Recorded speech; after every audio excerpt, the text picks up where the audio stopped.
bit.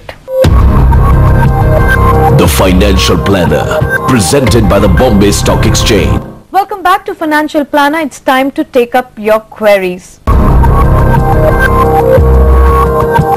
Investment Ladder, presented by the Bombay Stock Exchange, IPF. Well, Sumit, the query that we have is from Chennai and from Sugandhi, and an interesting profile there. 42 years old, doing his own business. He's living in his own house without a loan. He has 2 plots of land as well, worth about 9 lakh and 16 lakh, and he's working, and essentially the goal is about there's 2 boys he has and his son's education. Sure. Their FD is worth 8 lakh rupees for emergency cash, so the contingency plan is in place, and invests about 20,000 rupees regularly in SIP, equally in various funds that he's mentioned, HDFC Equity, Reliance Pharma, ICICI Pru Discovery, Dividend Yield Plus, Sundaram Select Mid Cap, HDFC Tax Saver, Reliance Tax Saver, so a whole host of these funds. Sure. But the basic question is with regard to shuffling of the investment or the financial plan,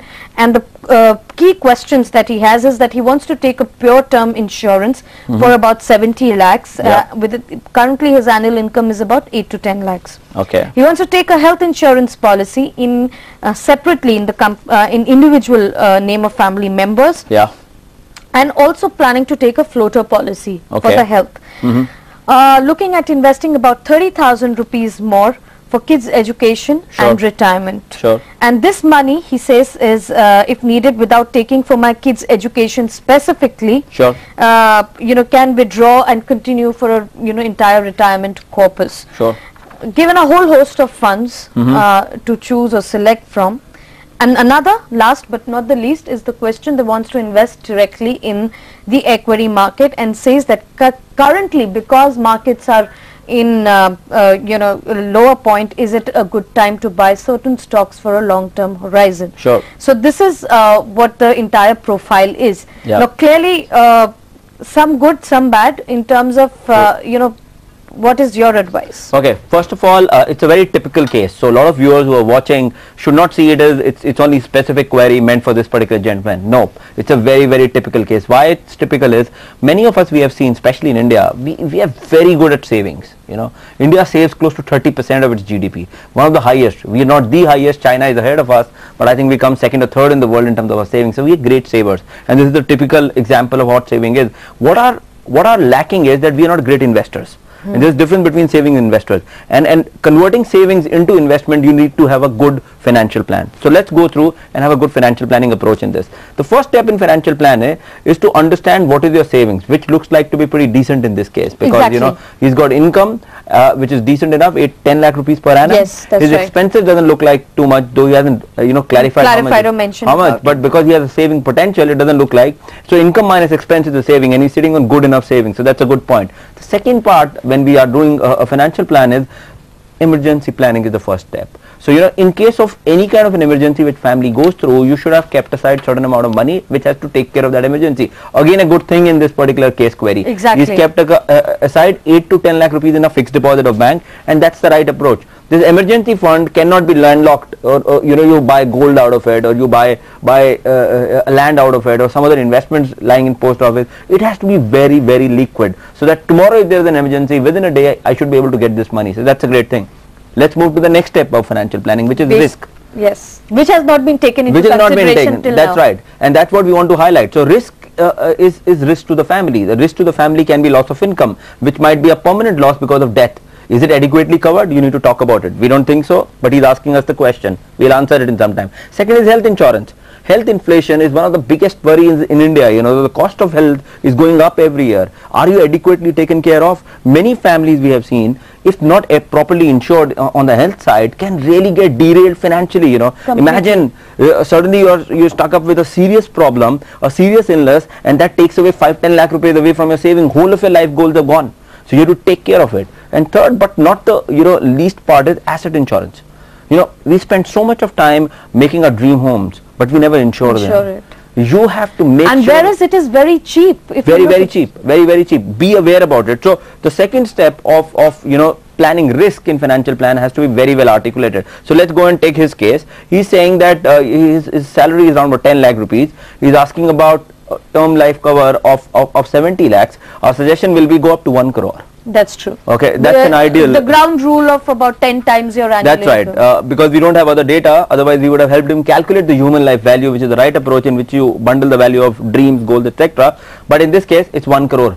And 1 crore is a pure term cover, you know. Please do not mix insurance and investments. If you want to use insurance as an investment, you know, bundle into your goals. Do not bundle insurance as investment into your protection. Investing in insurance is wrong English. You buy insurance, you know. So out here you need to buy pure term cover, and the suggested term cover will be ICICI Prudential Life Insurance I Protect. It's an online term cover, the cheapest, one of the best claim settlement ratios itself, very easily serviceable. You should go in for that and sit with your advisor who can help you buy it. If not, do it directly. So that's the first point. The second is his medical insurance. He said he's got a medical insurance and he's thinking about getting into a floater, right? Yes, floater and also individually. Our suggestion, go for individual, because floater in a way is still not adequate, because in a floater a family is taking an insurance, let's say of 5 lakh rupees for all 4 or 5 members together. That means if one member by any chance is using much more than the required insurance, you know, the whole family might get suffered. Ideally, if you can afford, go for split insurance. That's much better than floater, ideally. If not, then floater is good. Something is better than next. But when you talk about health insurance, do be aware that critical insurance is very, very important, which is there are 10 or 12 illnesses which are known as classified as critical illnesses. Those are very important. For example, cancer. The last stage of cancer is hospitalization. You know, you might have to treat yourself before that. Where will that money come from? Or any other such illnesses. They are very costly. You cannot only have medical insurance and feel relaxed that everything is taken care of. Medical insurance is only hospitalization. Critical insurance is equally very important. So take about that. As far as his investments are concerned, how do you read that? Investments, first, you know, pitches, I think he's over invested in land, like all of us. In India, we are very passionate and emotional about land, good, but we need to have a proper asset allocation. That means we need to diversify between land/properties into Indian equities, fixed income and even gold. So he needs to diversify his asset classes across the board and link them to goals. So he has goals of retirement, he has goals of children's education, but put value to them. When do you want to retire? How much money you need? And then bundle investments into it. Last but not least, before I end, he's got too many of funds for 20,000 rupees of SIPs which he's doing. So he needs to cut down. Consolidate. Yes. Especially sectoral funds. There is pharma fund, I think you mentioned. I mentioned. Get out of it, because you're not a fund manager. You don't know which sector will do well or not. Well, that's correct. Consolidate and invest in stocks only if you are completely involved in terms of the fundamentals, etc. It's the other person's expertise. If you are the fund manager, that's true. I call it that. Other person's expertise True. or domain. Investment Ladder, presented by the Bombay Stock Exchange, IPF. Anyways, on that note, we'll have to take a break, but please keep writing to us about your queries. We'll be addressing your financial plans, helping you understand basics of financial planning and also specifically about your particular plan. So keep writing to us. We'll head into a short break and we'll be busting some terms in just a bit. The Financial Planner, presented by the Bombay Stock Exchange. Welcome back to Financial Planner. It's the last segment where we bust the term, and the term that we have picked up today is MIPs or monthly income plans. First thing, what are they? Which category they'd come into? Again, good question. Why? Because it's a big confusion around MIP. So we are trying to cover monthly income plans which are being launched by mutual funds. Yes. First things first, as the name suggests, it's not a guaranteed monthly income. Please don't be under any kind of a confusion because they are saying that their name is monthly income plan, they'll give you monthly income. It's only a misnomer which is there in the industry. Basically what monthly income plans are, the plans which are invested up to 75 to 95% in fixed income securities, which is debt oriented, and up to, you know, from 0 to 25 or 35% in equities. So they invest majority of money in fixed income debt, which is stable return income, and rest in equity, which should give them, you know, kicker, as a result of which their ability to give you better return than a debt fund is there in most of the scenarios. I'm only saying ability. It doesn't mean they will be always able to do that, because what equities do is add volatility to it. So monthly income plan doesn't mean that every month you'll get a dividend. It is based on the performance. Performance is dependent on equity and fixed income, and many a time we have seen a lot of people getting into monthly income plans thinking that they are going to get monthly checks or dividend checks, and many a time they don't get it and they feel very bad about it. The exact positioning of MIP is debt plus return. So if your debt is supposed to give you X return, because of equity over a longer period of time, it should give you X plus 5. No guarantees, that's the endeavor. So what kind of investor should be looking at an MIP plan? Okay, this should be meant for investors who do not have good advisors with them. Why? Because if you have an advisor, that advisor will help you allocate certain monies into fixed income, certain into direct equity fund, as a result of which you will be able to create your own MIP oriented schemes.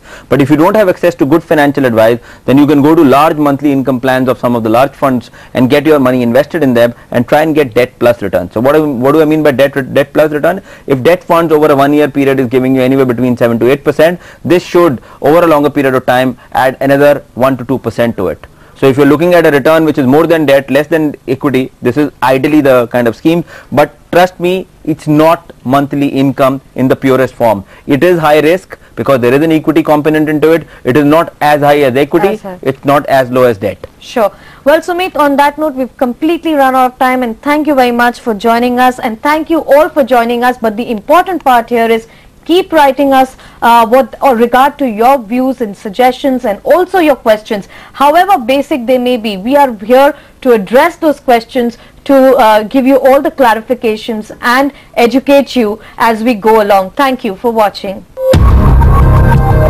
The Financial Planner, presented by the Bombay Stock Exchange, IPF.